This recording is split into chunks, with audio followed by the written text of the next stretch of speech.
रत्नागिरी सिंधुदुर्ग या लोकसभा मतदारसंघामध्ये भाजपनं आता प्रचारात देखील आघाडी घेतलेली आहे।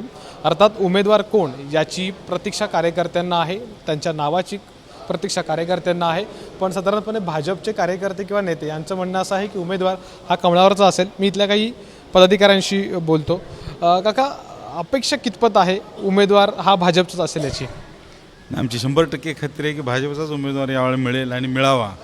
कारण भाजपचं खासदार झाल्यानंतर ते विकासाला अतिशय चांगली चालना मिळेल अशा आशा वाटते आणि भाजप कमळाच्या तिकिटावरचाच खासदार मिळावा अशी आमची इच्छा आहे। तुम्ही कार्यकर्ता मेळाव्याला हजर राहताय, साधारणपणे कोणकोणते मुद्दे घेऊन तुम्ही तुमच्या मतदारांपर्यंत पोहोचताय सध्याच्या घडीला आणि प्रतिसाद कसा मिळतोय? प्रतिसाद चांगला मिळतोय आणि आत्ता महत्त्वाचा प्रश्न रत्नागिरीला पाणी, आणि रत्नागिरी ही आधी भ्रष्टाचारमुक्त झाली पाहिजे। मोदी साहेब आपलं देशात काम करतातच आहेत, पण रत्नागिरीत भाजपचा खासदार मिळाला तर लवकरात लवकर भ्रष्टाचारमुक्त रत्नागिरी किंवा कोकण होईल याची आशा आहे आम्हाला। त्यामुळे आम्ही नक्कीच भाजपाला वोट करणार। मित्रपक्षांकडून साथ मिळणं ही एक अपेक्षित गोष्ट आहे आणि म्हणजे किरण सामंत जे उदय सामंत यांचे बंधू, त्यांचं नाव देखील चर्चेत आहे किंवा ते देखील आग्रही आहेत। अशा वेळेला देखील तुम्हाला अद्याप आशा आहे की ही उमेदवारी भाजपलाच मिळेल? हो, ह्यावेळी पण आशा आहे आम्हाला आता भाजपलाच मिळेल, कारण त्याशिवाय रत्नागिरीचं हेच होणार नाही विकास म्हणून। आणि मित्रपक्ष पण हे करेल, मदत करेलच आम्हाला।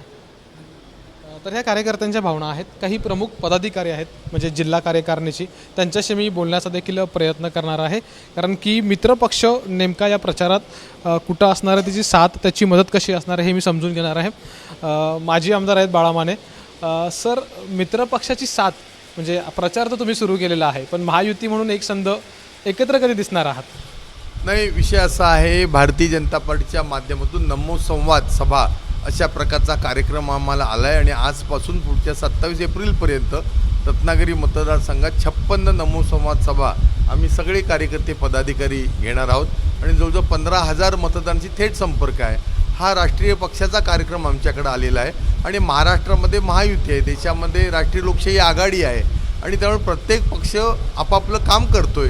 साधारण 2 दिवसामध्ये उमेदवार घोषित होईल। 18 तारखेला उमेदवारी अर्ज भरले जाते असा माझा अंदाज आहे आणि त्यामुळे 20 तारखेला छाननी झाल्यानंतर खऱ्या अर्थानं 20 ते 6 मे असा प्रचार होईल 15 दिवसाचा आणि वर्षभर आम्ही महाविजय 2024च्या माध्यमातून जनतेपर्यंत, मतदारांपर्यंत पोचलेलो आहोत किंवा मोदी सरकारच्या ज्या योजना आहेत आणि मोदी सरकारबद्दल लोकांचं मत चांगलं आहे आणि लोकांनी मन बनवलं आहे, फिर एक बार मोदी सरकार, अब की बार 400 पार। उमेदवार कोणाचा असणार आहे? उमेदवाराचा निर्णय जो आहे तो भारतीय जनता पार्टीचं पार्लमेंटरी बोर्ड घेतं आणि त्यामुळं पंतप्रधान आदरणीय नरेंद्रजी मोदी, अमित भाई शहा आणि राज्याचे आमचे नेते देवेंद्रजी फडणवीस हे त्या पार्लमेंटरी कमिटीमध्ये आहेत। तर लवकरात लवकर भारतीय जनता पार्टीच्या पार्लमेंटरी कमिटीमध्ये निर्णय होईल।